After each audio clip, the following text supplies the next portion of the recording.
Welcome to My Whole Child. Every parent wants their child to measure up in school, in sports, or in level of maturity.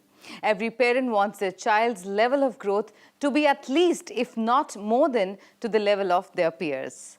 But what if your child doesn't measure up to your standards? Well, today let's find out a bit about child's growth. And to talk on this subject, we have Dr. Mehrotra with us. Dr. Mehrotra is a pediatrician in private practices in New Jersey. Dr. Mehrotra believes that the health of the child should be addressed with a holistic approach and should integrate all aspects of their lives, their upbringing, culture, and various forms of treatment strategies.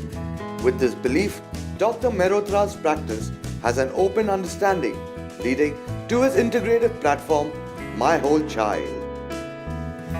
Welcome, Doc, to the show. It's a pleasure to be back once again. Doc, what is a normal pattern on a growth chart? So the normal growth pattern of a child is where, as the physician, every time the child comes in, we look at their height, their weight, and their head circumference, and we plot it on the growth chart. And looking at the growth chart is what will determine how the child is growing physically. And if the child is falling off the growth chart or not on the growth chart properly, that is where we would determine a normal or abnormal growth pattern. And what do growth charts include? So there are two main types of charts that are out there. One is that has been composed by the CDC, and the other one that's composed by the WHO. Now, both of these organizations, what they have done is they've studied hundreds and hundreds and thousands of kids, and they have come up with normal patterns or normal values for these kids, and they have created what we call a growth chart. So the growth chart is specific to boys as well as girls, and also it's determined by the age of the child.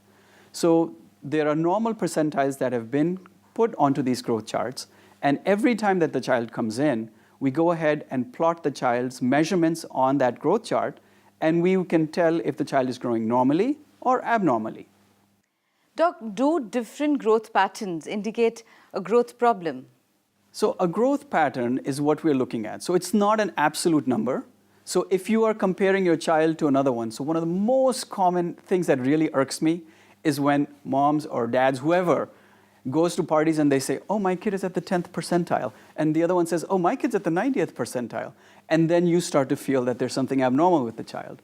It's not about that. So each child is individual. So at 2 months, the child might be at the 10th percentile, and your brother's kid might be at the 90th percentile. Does not make your child abnormal. So what we're looking at is if your child is at the 90th percentile at 2 months, and then again at 4 months, and at 6 months, and then at 9 months, all of a sudden that child drops to the 10th percentile, that can signify a problem. Not that my kid is at 10th percentile, my neighbor's kid is at the 90th percentile. That is cocktail talk. That is totally wrong. Doc, you just spoke about percentile. So how does one come to the percentile, as in how do you determine it? So as I said, percentiles are determined based on studying hundreds and thousands of kids.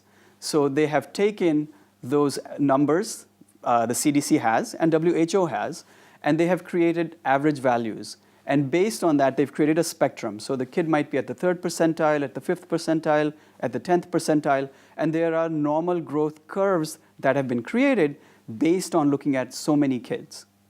Doc, what is an ideal percentile for growth? That is such a critical question you've asked, because every single parent wants their child to be at the 100th percentile. That's not possible. That's just not possible. So I cannot say that this is the ideal percentile for your child.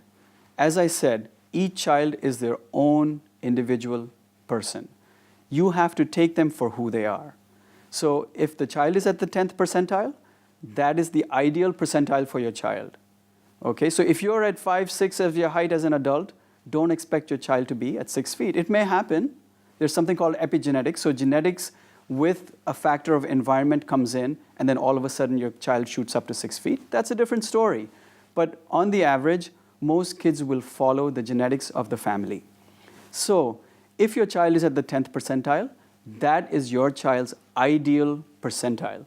Do not look for a 100th percentile on that child, because what ends up happening is those parents will transfer those negative feelings to the kid. So all of the time when the parent comes in, oh my God, my kid is so short, my kid is not growing properly, my kid is short, all of that is a subliminal message that you're giving to the child.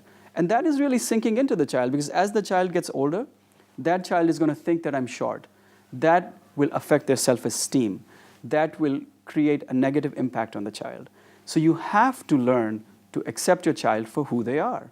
That is their normal. As long as they're physically okay, the percentiles don't matter.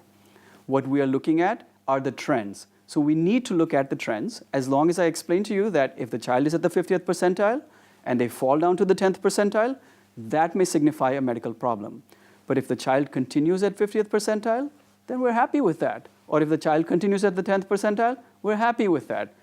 The reverse, if the child is at the 10th percentile and all of a sudden shoots to the 90th percentile, that may also be a problem. So that is the time when we as physicians have to intervene and make sure that there's nothing else going wrong.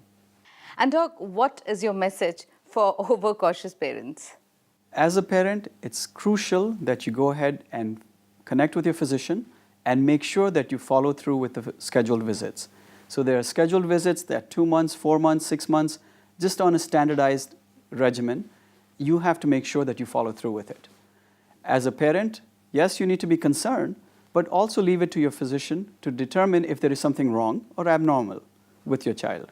Doctor, thank you so much for giving us your precious time, and I want to say thanks on behalf of our viewers and parents too.